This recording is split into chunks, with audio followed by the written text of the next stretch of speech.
To our listeners, Pathmonk is the intelligent tool for website lead generation. With increasing online competition, over 98% of website visitors don't convert. The ability to successfully show your value proposition and support visitors in their buying journey separates you from the competition online. Pathmonk qualifies and converts leads on your website by figuring out where they are in the buying journey and influencing them in key decision moments with relevant micro experiences like case studies, intro videos, and much more. Stay relevant to your visitors and increase conversions by 50%. Add Pathmonk to your website in seconds. Let the AI do all the work and get access to 50% more qualified leads while you keep doing marketing and sales as usual. Check us on pathmonk.com. Welcome to today's episode. Let's talk about today's guest. We have Cole from Wallop, digital strategist with them. How you doing today, Cole? I'm great. Thank you for having me. It's great to have you on, and I'm sure our listeners are tuning in, wondering what Wallop is all about. So let's kick it off with that, Cole. In your own words, can you tell us a little bit more? Sure. So yeah, Wallop is an agency, marketing agency specifically for luxury hotels and unique travel. Those are our main clientele. We've been operating for, I think, around 12 years, at least in the capacity that we're currently operating at. I've been with the company myself for about a year and a half. The digital marketing team ourselves, we're about 9 people at the moment. We service a lot of clients across the world. Some of the big ones we have primarily are Ace Hotel, Miraval, Marcus Hotels. One of my particular clients is Mirror Lake Inn in upstate New York. So primarily we're kind of a bit all over the place with our clients.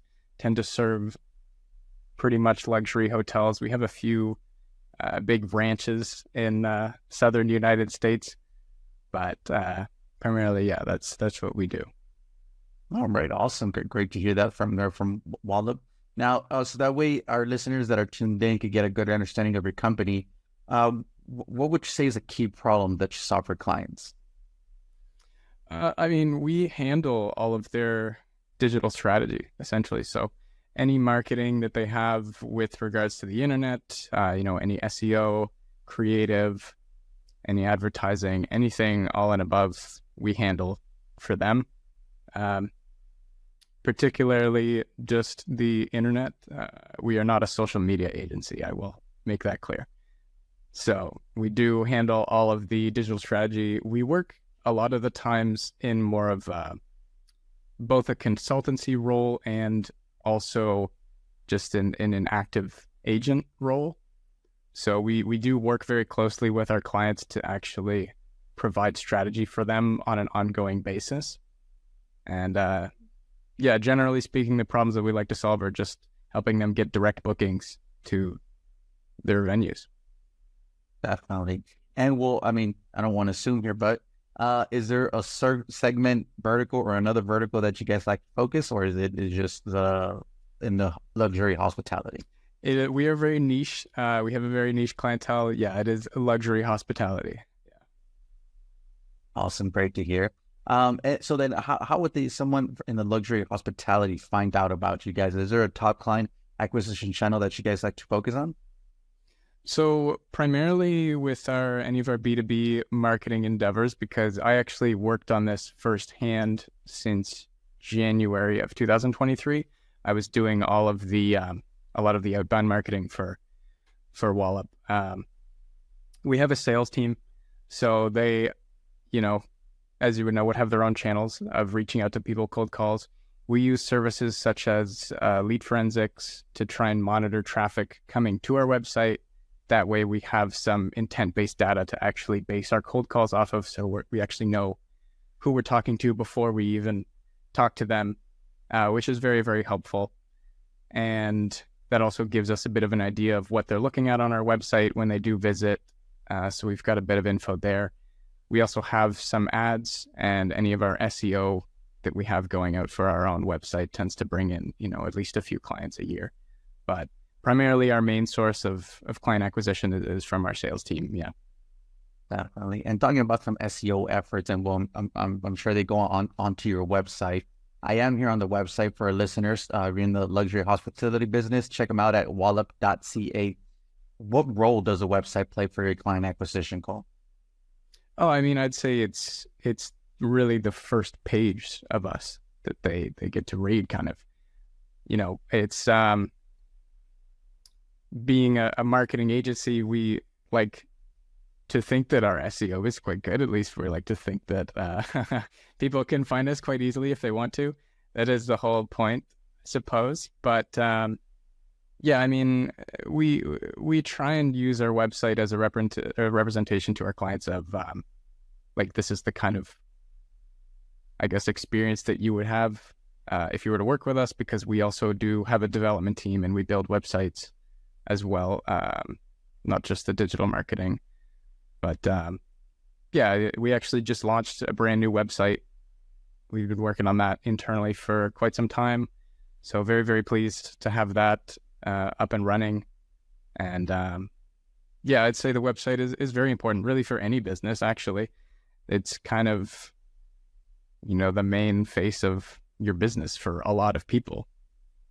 Yeah, I mean, would agree with you. And on that, is there any, like you mentioned, you guys revamped your website. Is there any tools or methods that you guys implemented while doing this new revamp as to get more lead generation?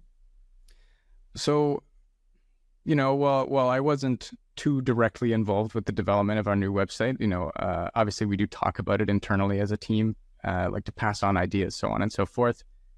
We also pass on ideas that we get from our clients, or that we use in website builds for our clients as well. We tend to learn a lot from those, so we implement some of those things in our website. In terms of actionable items, I think, there's a lot of conversion rate optimization tools that are quite easily accessible nowadays. There's actually, Microsoft Clarity is very, very clearly like an easy one that's free to set up, and you can look at consumer behavior on your website, see maybe where some pain points are, people going through if, something is not clickable and people think that it is, that can cause trouble on your website. Anything you really want to do to try and avoid breakage, or at least anybody having any confusing moments on your website. You really just want it to be a smooth experience through and through. Pretty basic things as well as just having a very prominent call to action. Those things are super, super important. A clean navigation bar, things like that. But yeah, I think overall, just making sure that your website is easily digestible, people can read it quickly. Yeah. I would totally agree with that. If someone could digest something easy, fast, and knowing where it is, I think, there's a higher conversion rate on that. So good stuff from you guys there. But let's switch gears a little bit, Cole, and let's talk about you as a leader there for Wallop, you being the digital strategist there. What are some key tasks you focus on your day-to-day work? I mean,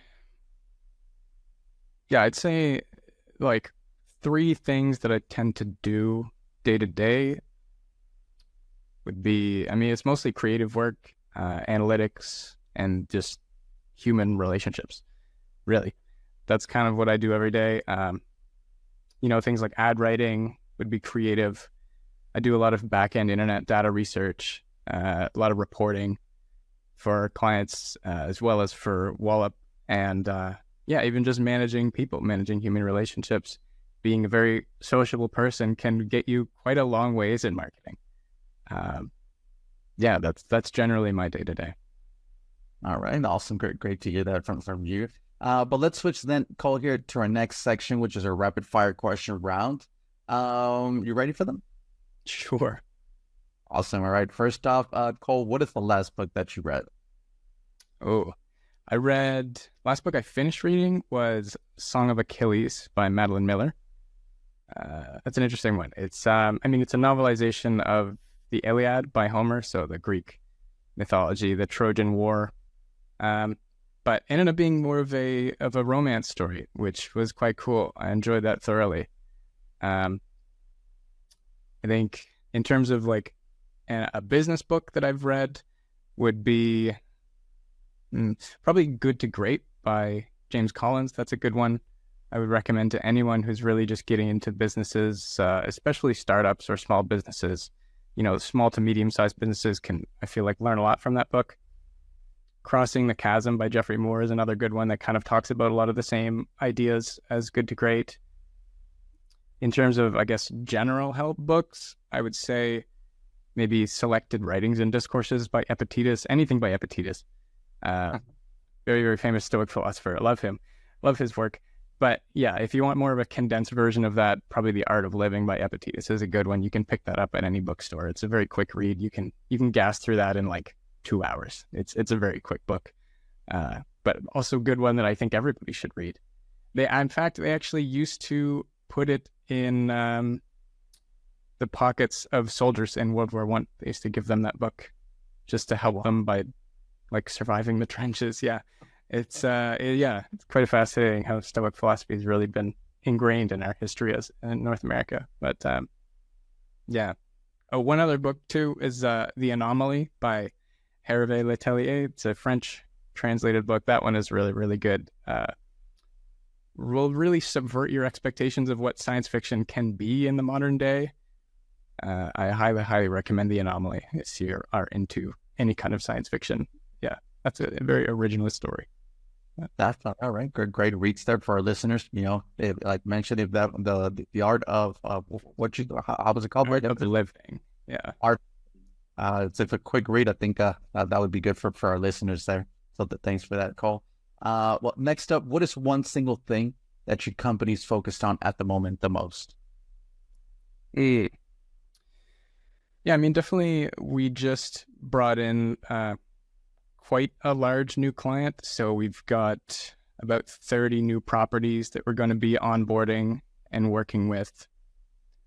So yeah, getting a lot of those onboarding processes streamlined because we've never had this many properties coming on at once before.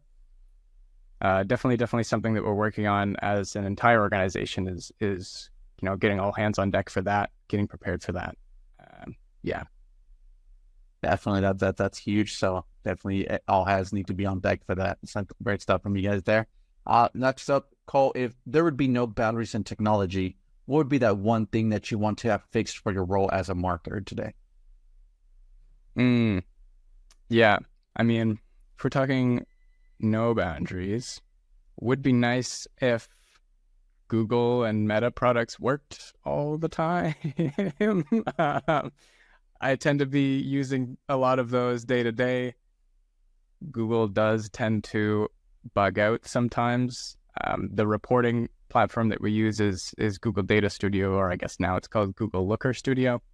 But definitely, we'll run into issues with that a lot of the time. I'd say if we were able to operate without any technical difficulties on a month-to-month basis, that would be ideal. That would save us so much time and make us so much more efficient, I think. Yeah. Definitely. All right. Awesome to hear that. Now, if there is one repetitive task that you could automate, Cole, what would that be?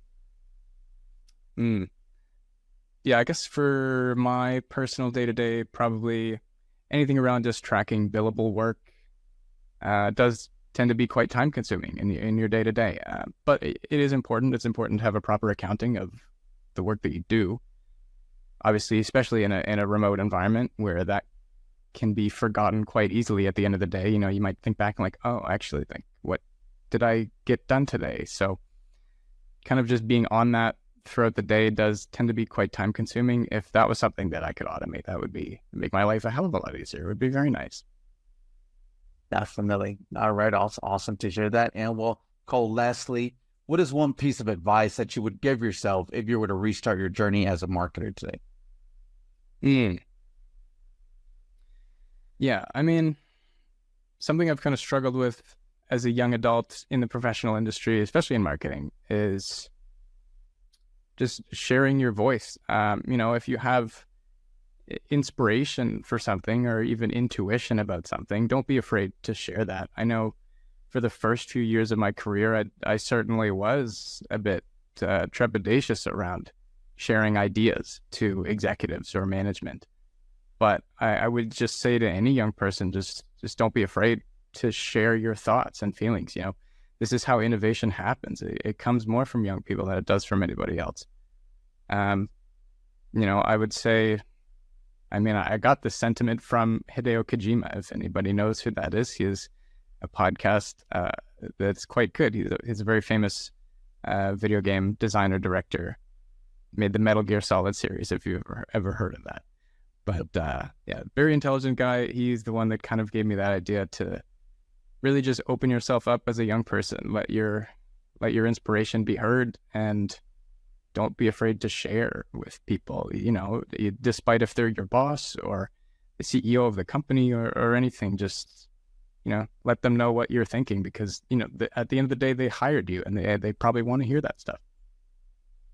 Definitely would agree with that with you. So awesome. Great advice there from you.